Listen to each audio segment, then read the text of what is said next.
George's Marvellous Medicine. Mr. Kranky's Great Idea. The next day, George's father came down to breakfast in a state of greater excitement than ever. "I've been awake all night thinking about it," he cried. "About what, Dad?" George asked him. "About your marvelous medicine, of course. We can't stop now, my boy. We must start making more of it at once, more and more and more."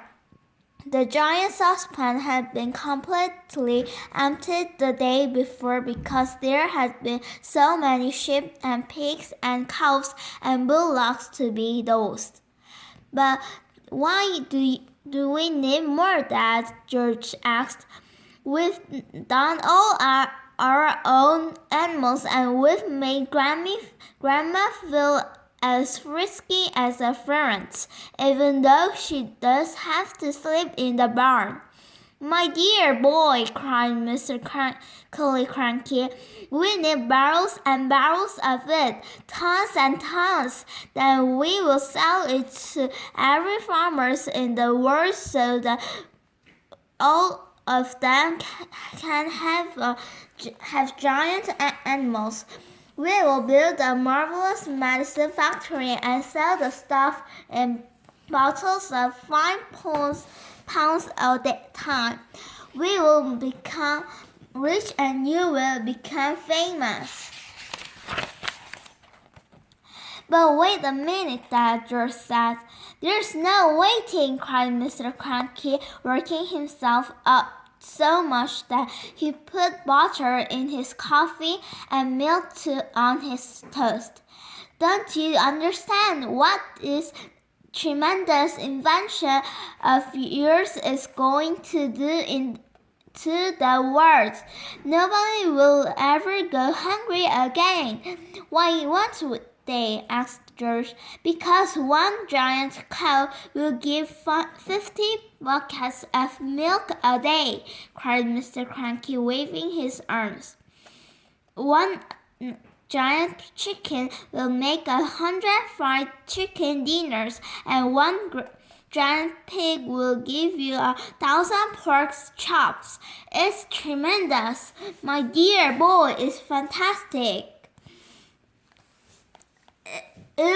It'll change the world." "But wait a minute," Dad, George said again. "Don't keep saying wait a minute," shouted Mr. Kranky.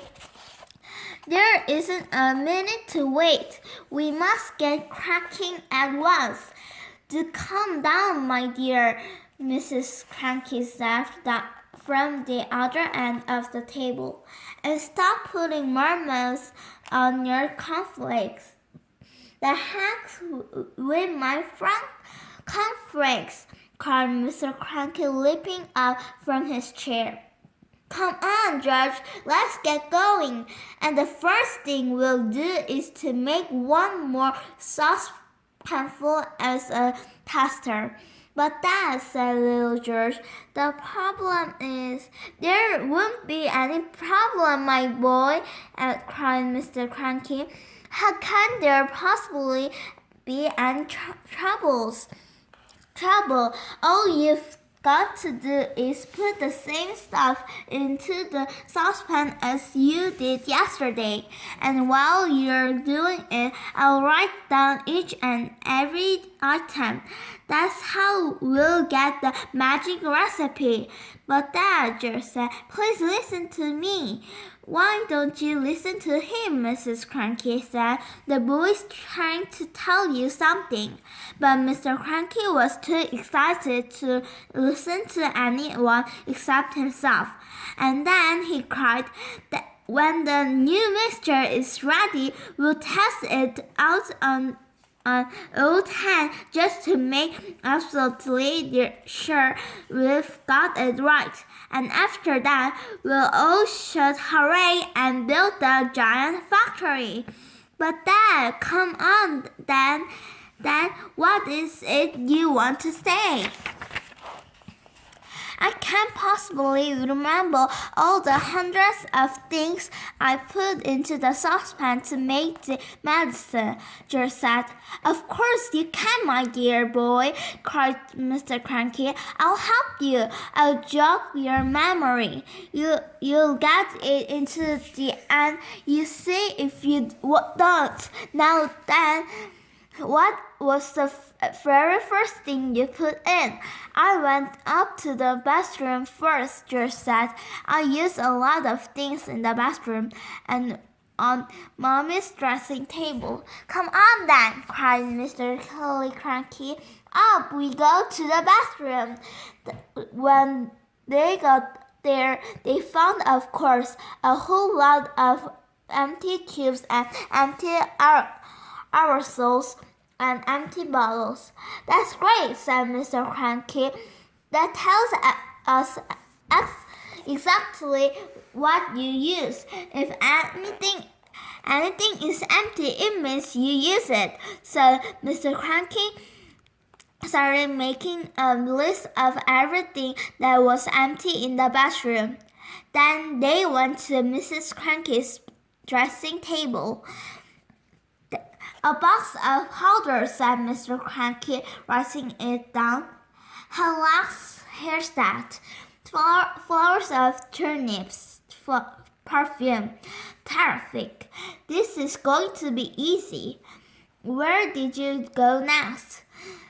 To the laundry room, George said.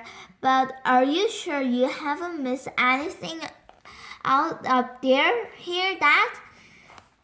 That's up to you, my boy, Mr. Kranky said. Have I? I don't think so, George said. So down they went to the laundry room, and once again, Mr. Kranky wrote down the names of all the empty bottles and cans. My goodness me, what a mess of stuff you used, he cried. No wonder it did magic things. Is that the last? No, it's not, George said, and he held his father out to the shed where the animals' medicine were kept and showed him the 5 big empty bottles up on the shelf. Mr. Kranky wrote down all their names. Anything else? Mr. Kranky asked.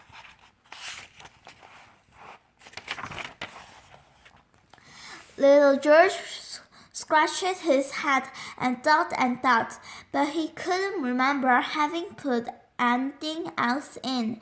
Mr. Kranky leapt into his car and drove down to the village and bought new bottles and tubes and cans of everything on his list.